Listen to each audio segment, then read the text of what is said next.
खोज खबर में आपका स्वागत है। निर्भया को याद करते हुए महिला हिंसा के खिलाफ निकाला मशाल जुलूस। फांसीवादी शासन में महिलाओं पर दमन और शोषण बढ़ता है, जन आंदोलनों से समाजवादी समाज बनाने की ओर हमें संकल्प लेना है। हिमांशु कुमार। वाराणसी। निर्भया दिवस के 12वीं वर्षगांठ पर लोक समिति के तत्वावधान में सोमवार की रात जिला मुख्यालय कचहरी पर महिलाओं की सुरक्षा की मांग को लेकर पर मशाल जुलूस निकाला। इस जुलूस में आराजी लाइन और सेवापुरी ब्लॉक के कई गांव से आई महिलाओं ने बहादुर लड़की निर्भया को याद करते हुए रात पर भी अपना दावा पेश करने के लिए 16 दिसंबर को अंधेरा होते ही सड़कों पर मशाल जलाते हुए आजादी के गीत गाते हुए जुलूस निकाला।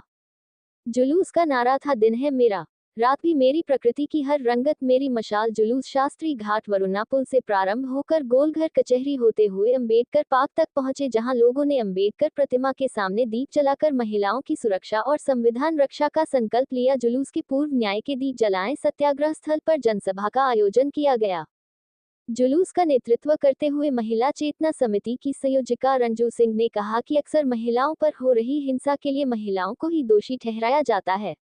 महिलाओं या लड़कियों को हर क्षेत्र में आगे बढ़ने का अधिकार है और काम के सिलसिले में रात में भी घर से बाहर रहना पड़ सकता है, तो सड़कों, कार्यस्थलों, पब्लिक कन्वेंस में उनकी सुरक्षा सुनिश्चित होनी चाहिए। जाने माने सामाजिक कार्यकर्ता हिमांशु कुमार ने आगे कहा कि प्रकृति ने इंसान को सुबह, दोपहर, शाम और रात का तोहफा दिया है, जिस पर हर इंसान का बराबर का हक है, तो क्यों महिलाओं और लड़कियों को इस तोहफे से वंचित किया जा रहा है? क्यों नहीं हमारी सड़कें रात में भी एक महिला और लड़की को डर से आजाद कर सकती हैं? फांसीवादी शासन में महिलाओं पर दमन और शोषण बढ़ता है। देश में महिलाओं पर बढ़ रहे अत्याचार और शोषण के मूल में आरएसएस और भाजपा की पितृसत्ताक राजनीति है। आरएसएस में महिलाओं का स्थान नहीं है। जन आंदोलनों से समाजवादी समाज बनाने की ओर हमें संकल्प लेना है। मशाल जुलूस में गांधीवादी विचारक रामधीरज भाई ने कहा कि हमारा भी यही सवाल है, क्यों नहीं कोई महिला रात में भी घर से बाहर निकल सकती? इसलिए कि रात के अंधेरे में शैतान सड़कों पर आ जाते हैं, तो उन शैतानों को कैद करने की जरूरत है या औरतों को ही कैद कर देना ठीक है? सामाजिक कार्यकर्ता नीति ने कहा कि रात की सुरक्षा का सवाल तब बहुत मुखरता से उठा जब 16 दिसंबर 2012 की काली रात दिल्ली की एक लड़की को चलती बस में इंसान के वेश में 6 जालिमों ने अपनी हवस का शिकार ही नहीं बनाया, बल्कि उसके शरीर को बुरी तरह रौंद दिया था। इस विभत्स सामूहिक बलात्कार के मामले ने पूरे देश को स्तब्ध कर दिया था। उस बहादुर लड़की को निर्भया का नाम दिया गया। कार्यक्रम में महिलाओं के अधिकारों के लिए सक्रिय रहने वाली सोनी, अनीता, आशा, बेबी, शिव कुमार, पूनम, सीमा, ममता, राम बच्चन, वल्लभ, अबू और मनीषा, धनंजय त्रिपाठी, विद्याधर मास्टर, सूबेदार अनिल, निहाल आदि लोग मौजूद रहे। कार्यक्रम का संचालन लोक समिति संयोजक नंदलाल मास्टर, अध्यक्षता पूनम और धन्यवाद सोनी ने किया।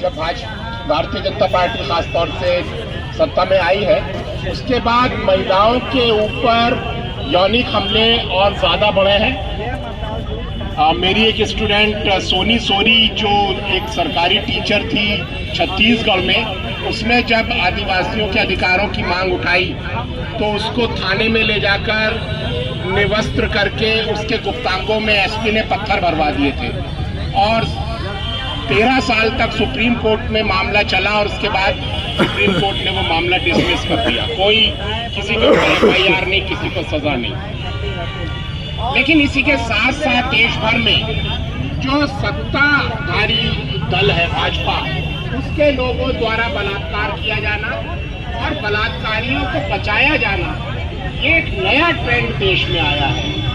और इसका अगर हम जांच करें कि ये क्यों है, तो इनका जो विचार पुरखा है सावरकर ने लिखा है कि बलात्कार हमारा एक राजनीतिक टूल है।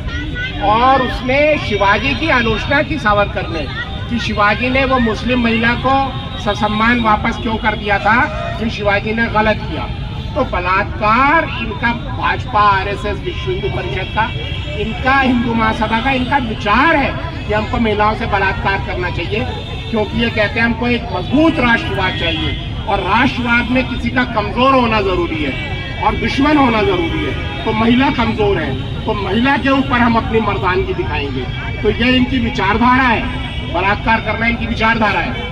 अभी हाल में 3-4 दिन पहले भारतीय जनता पार्टी के एक नेता सुब्रमण्यम स्वामी, जो पहले मंत्री भी रह चुके हैं, उन्होंने एक इंटरव्यू दिया है और उसमें उन्होंने कहा है कि नरेंद्र मोदी मानसी सोनी नाम की एक लड़की को जंजीरों से बांध कर रखते थे, उसका पीछा करवाते थे। जिस देश के प्रधानमंत्री के ऊपर ये इल्जाम, और ये खाली इल्जाम नहीं है, दिल्ली विधानसभा में ये मामला उठ चुका है कि ये सच है। इससे पहले पूरे वीडियो टेप आ चुके हैं जिसमें अमित शाह की आवाज है, उस लड़की का पीछा कर रहे हैं। और अगर सुब्रमण्यम स्वामी झूठ बोल रहे हैं तो नरेंद्र मोदी को सुब्रमण्यम स्वामी के ऊपर केस करना चाहिए, FIR करनी चाहिए। वो नहीं कर रहे हैं, इसका मतलब है सुब्रमण्यम स्वामी से वो डर रहे हैं, यानी सुब्रमण्यम स्वामी ठीक कह रहा है। तो जिस देश के प्रधानमंत्री के ऊपर एक लड़की को जंजीरों से बांधने का इल्जाम है, उस देश में महिलाओं की सुरक्षा का क्या हाल हो सकता है वो हम समझ सकते हैं। लेकिन ये लड़ाई हम राजनीतिज्ञों पर और सरकार पर नहीं छोड़ सकते। ये लड़ाई महिलाओं को खुद लड़नी पड़ेगी, अपनी सुरक्षा की। दिन और रात, घर और बाहर, सड़कों पर और घरों में, हर जगह महिलाओं की सुरक्षा हो। महिलाएं बराबर हैं, उनके अधिकार बराबर हैं, उन्हें काम के लिए बाहर निकलना होगा, घर में भी वो सुरक्षित नहीं है। तो सारी लड़ाई महिलाओं और पुरुषों दोनों को मिलकर लड़नी पड़ेगी।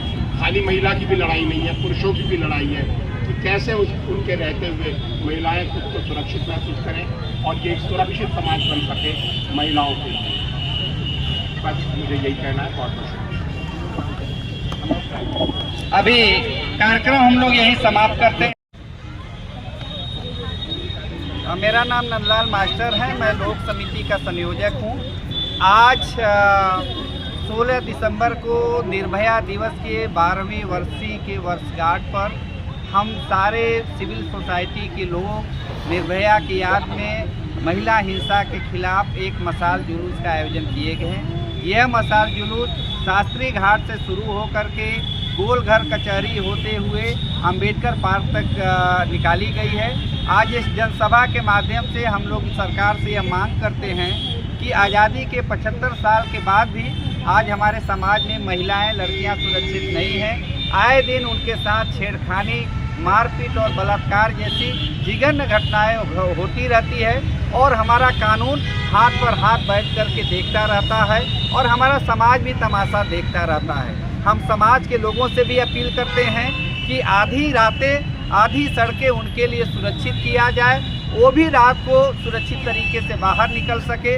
और जो दरिंदे हमारे समाज में इस तरीके के घिनौना काम कर रहे हैं, उनके साथ सरकार सख्ती से पेश आए और समाज के लोग भी उनके साथ सख्ती से पेश आते हुए उनका बहिष्कार करें, ताकि हमारे समाज में महिलाएं सुरक्षित रह सके और हमारे संविधान में जो बराबरी का उनको अधिकार दिया गया है, वो बराबरी का अधिकार उन्हें मिल सके।